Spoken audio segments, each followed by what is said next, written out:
The 2021 Subaru Forester. A spacious interior with everything you need for confidence on the road ahead. Standard symmetrical all-wheel drive plus 33 miles per gallon. Standard EyeSight driver assist technology. It's the SUV for all you love. Lease a 2021 Forester for $214 per month or take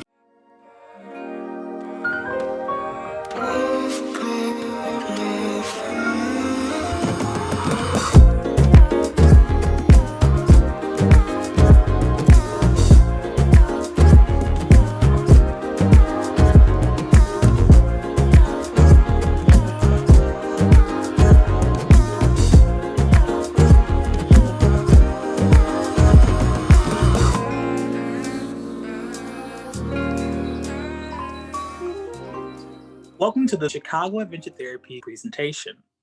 In these talks, we'll be discussing diversity, equity, inclusion, and water sports. I hope you enjoy. Hi, my name is Andrea. I am the founder and director of Chicago Adventure Therapy. Thank you so much for joining us today. I think it's a really important topic, and I'm very excited for you to get to meet some of our young people and hear what they have to say. Hello, my name is Laura Staitzer. I am the Director of Operations for Chicago Adventure Therapy, and I am super excited for you to get an opportunity to learn from our youth on this video. Chicago Adventure Therapy, CAT for short, is a nonprofit organization that was started in 2007. It focuses on wilderness therapy in an urban setting. Most of the programs that take place in Chicago. CAT works with around 300 participants per year, primarily with young people of color and other diverse groups such as refugees, young people who identify as LGBTQ, people who are experiencing homelessness or housing insecurity, and gang-involved young people, as well as other populations. Our main focus is the therapy, but we also make sure that our young people are able to enjoy themselves and play and mostly have fun. My name is Zabari. I started Chicago Adventure Therapy as a participant, and I'm a senior program staff, and I've been kayaking for about 10 years. My name is James. I am 21 years old. I like to get on the water. I like to go to past an hour to paddle in kayaking. Hi, my name is Nahaji Lewis. I'm 24 years old. First started off as a youth participant, and now I'm one of their volunteers helping to bring other youth into the program. My interest in the agency is with making sure that Black and Brown people are exposed to water sports nationally. Hello, my name is Anthony Montoya. I'm 20 years old. I use the he, him, his pronouns. I got involved in paddling when I was 16 years old through a crime prevention program. The reason for me staying in this program was because not a lot of people of color have been able to have opportunities like this one. So I decided for me, as a son of two Mexican immigrants, this sport isn't prevalent in their culture. So I just wanted to learn new skills in order to show my people how to join the sport and have fun. Hi everyone, my name is Margaret. My pronouns are she, hers. I first found CAT in 2017. At this time in my life, I really wanted to be outside, and I felt like it was an important part of my healing, but I had no idea what that was supposed to look like. My name is Jessica Garcia Alvarez. My pronouns are she, her, and hers. I got involved with CAT through a mutual friend, and I stuck around because I found a community of paddlers who are very inclusive to a diverse of experiences, needs, and being able to really communicate with one another on different areas of interest, such as justice. Hi, my name is Vicky. I've been with Chicago Adventure Therapy since 2019. I started as a volunteer. This is my first year working with CAT and looking forward to more to come. I'm Rox. I use they and them pronouns, and I got involved with CAT because I enjoy doing outdoor activities. My name is JD. I go by his and him pronouns. I got involved through CAT through my partner Rox, and I love to do outdoor activities. Hello, everyone. My name is Kendall, and I am a part of Chicago CAT Paddling Group. I'm a young Black man from Chicago, from the South Side of Chicago. CAT has changed my life, and I wish I would have joined it a lot sooner because I would have made smarter choices as a youth. Please try to remember as we begin this process a couple of things. Come willing to listen, learn, and grow. Be willing to examine yourself and the people you paddle with. Have grace for yourself and others in this process. Start the conversation. You have to be willing to create a safe space to talk about race. So feel free to call out and name racism when it happens, talk about it, apologize, let the conversation flow. Stay committed. This type of work can take a long time and sometimes be discouraging. Don't give up. Whether you're aware of it or not, racism happens in the paddling world. Some examples of what our young people of color have experienced are the following. People associate people of color, especially young people of color, with specific lifestyles or social economic levels and also mental capability. For example, being gangsters or being poor from low income communities or special needs. People also make assumptions about the skill levels, abilities, and seriousness of our paddlers, assuming that everyone is a beginner and or will have a hard time learning, or they just aren't serious paddlers. But most of our young people have been paddling for many years and have ability. Another assumption people make are that people of color paddle as a charity and it's a cute thing or they need to be saved, and that's just is not the case. There's also a lot of racial profiling that a lot of our young people have experienced while paddling. And of course, there's always the stares. Anywhere we go, people stare at us. People disguise CAT as a safe and school and welcome community for all. Here are some things you can do to make this true of your paddling community as well. The first step is to get people of color to show up. So first, consider that many people of color may not be aware that paddling is possible for them. It's important to make it known. Another important thing to do is to do a lot of outreach. Go to the community and talk to people in person, as well as give your information. Place information at gyms, playgrounds, parking lots, churches, community centers, nonprofits, schools, park districts, so many different places within the community that outreach can be done. Provide information and resources. Provide information in multiple ways and not just one. Include contact information and just different alternative options to paddling if it's not with your specific organization. And then make sure people feel safe. That's very important. One good way to make people feel safe is to take your boats and gear out to the community and let people try on the PFD, sit in the boat and talk and answer questions. Paddling is usually a rich people's sport, predominantly Caucasian people. These neighborhoods where a lot of minorities stay at, you don't usually see posters about paddling. You usually see posters about soccer, basketball, baseball. A lot of these kids haven't never heard of paddling and don't even know that paddling is a sport. Community outreach should go beyond putting flyers in communities, but educating the population that there is accessibility, bridging the gap for a variety of different diversity of paddlers and ethnic backgrounds. I had always felt intimidated to paddle. It was something that I had not seen so much of diversity or inclusiveness to the Latino community. I always had to see individuals in the Chicago downtown river, but yet I never saw someone who reflected a similar background as me. I feel like it's very important for people of color to see other people of color do things like kayaking. It would like make them more comfortable and make them feel like it's obtainable. You just see them in the water and feel like, well, I can do it too. Marketing should include photos of people of color that are inspiring, them paddling safely and correctly, having fun, but of course, not include things that are demeaning. For instance, a rescue with a white person rescuing a person of color. It's also if a person in your organization is a person of color and would like to do the marketing, give them the resources that they need to make that happen. Whenever advertising paddling to other communities of color, you want to have pictures of people that look just like them so that whenever that kid of color walks down the street and sees someone in a leadership position inside a paddling sport, they can imagine themselves doing that sport. It's important to bring people of color in groups instead of by themselves. For all humans, it's much easier when you know someone else or other people are there with you. Inviting one or two people of color is the bare minimum and sort of insulting, and this is also known as tokenism.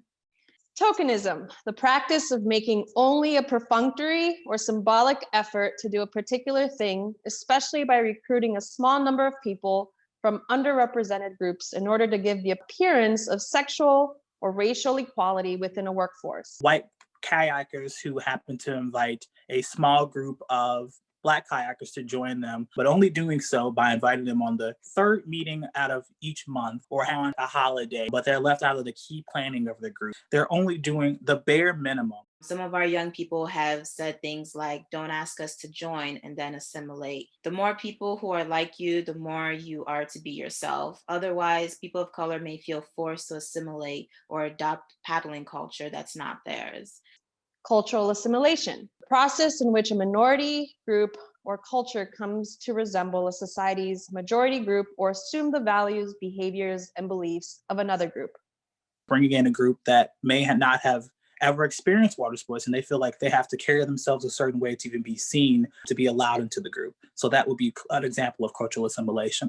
A lot of people of color don't paddle because it's too expensive. A kayak goes in the thousands. For a basketball or a soccer ball, you go buy one at the store for $25 or find one in the streets. Before finding out about CAT, I didn't really know who would be down to go for a paddle, especially considering that it's such an expensive sport. When people usually say, if you don't charge something from it, then people won't value it, I say it's completely false. Having fun for free, it's just the competition and the experience of being in there and doing the activity that makes it fun. It's not how much something costs. Paddling is expensive, so make it free. We have to expand to who we extend paddling services to. The first time that you invite people of color to come paddle with you, it absolutely needs to be free. No one is going to come to something that they weren't aware exists in the first place, that they're not sure is fun, that they're not sure is safe, they're not sure if they can trust you. Nobody's going to come to that unless it's free. And after the first time, then you need to know the communities that you're working with to know whether or not it needs to continue to be free. But absolutely that first time it needs to be. Here are some ideas that we have about how to make paddling free. First, pool your resources. Someone that you know has an extra boat or extra PFD or extra paddle or a whole bunch of these things. Also use volunteers. So you have resources and you have a community. Those volunteers can be paddlers. They can also help with the marketing. They can help with transportation. It's a whole group of people. The next thing you can do is get donations. You may be worried, well, I'm not a 501c3 or I'm not a nonprofit. People will still donate to you, even if you're not a registered nonprofit. For example, you can use things like GoFundMe. If you're an individual, see if there are paddling clubs or paddling organizations in your area that you can join forces with, or maybe there's a paddling club in the next city or the next town over. You can also set up scholarships. You can ask people in those clubs, people you know, people who are interested in the outdoors or in paddling to help provide some funding to set up scholarships so that it's less expensive for folks who can't afford it. You can also set up pricing for your programming that brings in a little bit of extra money to go towards a scholarship. And when you are reaching out, try to start local, because they're going to want to support people in their own neighborhoods, in their own cities. Absolutely. You're likely to have a lot more success that way for sure. There are also a lot of companies who are willing to help with gear. They might be able to give you gear, they might be able to give you good prices on gear, and they want more people paddling. To get a grant, you do need to be a 501c3. You can get donations from people without being a 501c3. They just won't get tax deductions for those donations. Or you can operate under the fiscal sponsorship of another organization that is a 501c3. Companies in the outdoor industry also have some grant funding available. We are a 501c3, and we can talk with you about how to do that if that is the step that you want to take. It's also really important to include people of color in the fundraising you're doing. So include the people that you're fundraising for these programs in the actual fundraising. It empowers people and it gives people a sense of ownership to take part in raising the funds for something that they're doing or they're a part of. Representation is important through all the areas and levels of leadership in your organization. What is the cost of transportation, clothing, snacks, or meals? Sometimes you can just provide those things directly. You're not directly providing money, but you are taking care of some of those costs that are sort of around the outside of paddling. There may be companies that are willing to donate these things. So if you realize you're doing a breakfast paddle and it'd be really nice to have coffee there, there's probably a local coffee shop who would be willing to sponsor that and donate some coffee. So think about not just providing those things, but how you can provide them at no cost to yourself or your paddling club. All of it is just about getting more people involved. And for any of these ideas that we have, we'd love to talk to you more about them. We'd love to talk to you about how we've made paddling free for our young people. So please reach out to Chicago Adventure Therapy, and there will be a slide at the very end with that information. Once people decide to come to your paddling session, make sure you do a good job or they won't want to come back.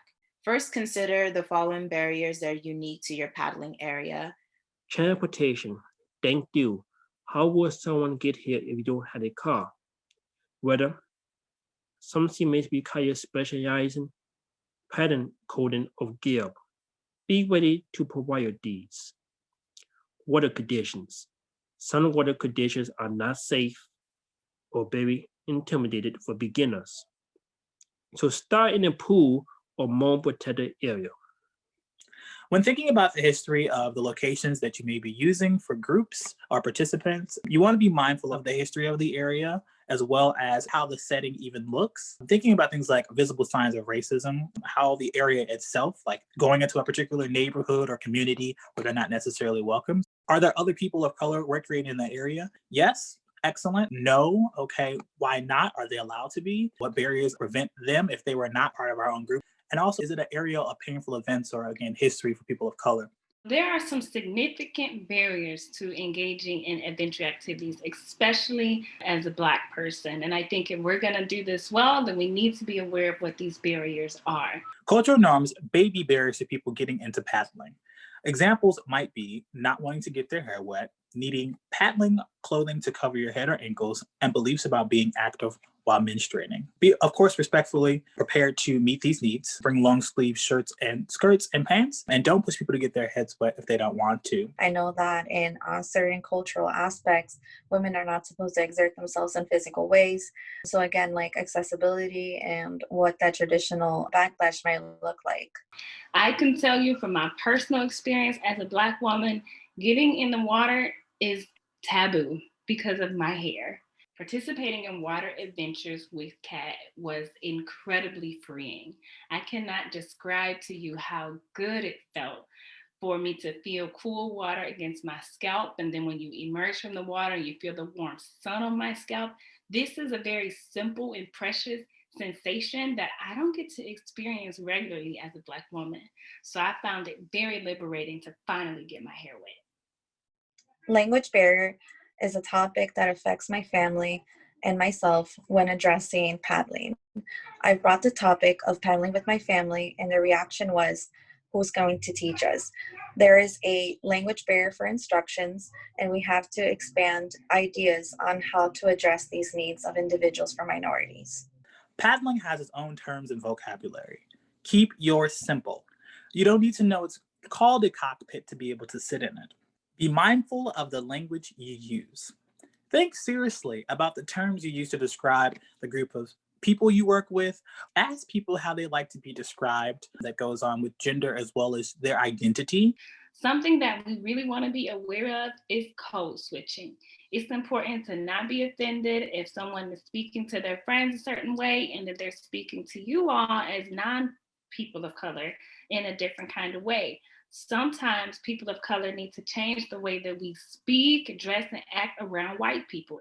The plan requires guidance for someone who has experience, a supportive community to learn with. I had thought that Paddling was something restricted to people who had years of experience. Working with CAT has introduced me that there's a variety of different backgrounds and a variety of different skills and levels to paddling. It has made me comfortable in feeling like there's a group of individuals who, even though I'm not the best at paddling, are willing to come in and teach me. The closeness and the group support is why I see many people stick around. Trust is earned. Ask yourself, why should people of color trust you? Trust takes time and consistency. Don't be frustrated if it takes a while. When trust is broken, recognize it, name it, make amends, and do better next time. At CAT, these are the things that people have said make us trustworthy, make them feel safe and welcome. Check-ins, you care about their wills, honest and attitude, admit when you wrong, be open-minded, don't make exceptions, treat others with respect in a way you want to be treated. Instead of assuming things, get to know them. CAT has made it really comfortable for me to be here. They don't rush me and they teach me step by step. They also are really respectful about my safety. They make sure that safety is the #1 priority and that everybody in the group feels safe. You will need to be an ally and an advocate for people of color. Speaking up if something racist is happening. Don't ignore it. Talk about it. If necessary, call other people out on their behavior. Our youth of color get stared at often. When that happens, be willing to see it, name it, and maybe even joke about it to relieve tension. Screen and educate your staff and volunteers. People skills are more important than paddling skills. Have diversity, equity, and inclusion conversations and trainings. Make sure all participants feel comfortable regardless of race, class, sexual orientation. CAT is such a warm and embracing group. They don't judge you by your age, your race, your sexual orientation, and that's a great thing. You know, as a young Black man, I'd like to see more young Black men join CAT and see how powerful and inspiring it could be in their life. And they just need to see different types of people and different demographics. If you want people to come back, you have to make it fun. You get one shot at this. Give people a reason to come back. If they're making it work, let it go. If you're discouraging them every single time that you're correcting them, then they will feel discouraged to come next time. Meet their goals and not your own. Remove the intimidation factor for participants. Keep in mind that a lot of folks who have not been exposed to the sport will be ultimately intimidated at the introduction of it. You can contact CAT for more ideas about making paddling fun. Is it safe, physically and emotionally? It is important for us to recognize that the fears that Black people and people of color have about getting in the water are incredibly legitimate and substantiated by personal experiences, institutional teachings, and historical precedents. My greatest hope is that people of color can come to paddling and return to knowledges and ways of being in relationships to water, which were lost in our process of being colonized. Also keep in mind as well, if we're bringing in Black and brown participants into water sports, that there's a history of Black folks feeling as if they're not allowed to physically be able to even do these sports because we and they have largely been conditioned to believe that even getting in the water itself is a detriment to our health. How to help people feel safe. First, you want to find out people's comfort level and fears. Use open-ended questions. Go into the community, as we mentioned earlier, and take boats, PFDs, and anything else to the community and talk about safety. Don't add additional barriers. You can still paddle, even if you can't swim. That's what the life jackets are for.